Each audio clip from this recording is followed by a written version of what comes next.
तैसे नाना दोषे सकळ, अर्जुन म्हणे ते कुळ, मग महाघोर केवळ निरय भोगी. अर्जुन म्हणतो त्याप्रमाणे अनेक दोषांमुळे मग त्या सर्व कुळाला भयंकर अशा नरकयातना भोगाव्या लागतात.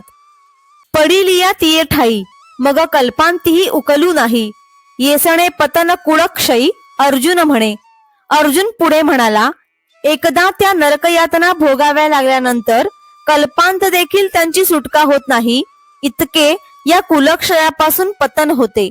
देवा हे विविध कानी ऐकिजे, परी अजुनीवरी त्रासून उपजे, हृदय वज्रत्वे हे काय किजे, अवधारिपा.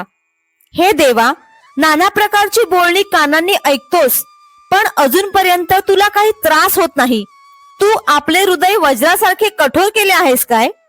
अपेक्षिजे राज्य सुख, जया लागी ते तव क्षणिक, ऐसे जाणताही दोख अव्हे ऋणा.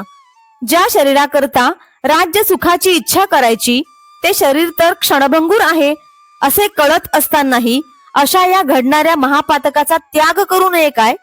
जे हे वडील सकळ आपुले, वधावया दिठी सुदले, सांगपा काय थेकुले घडले आम्हा.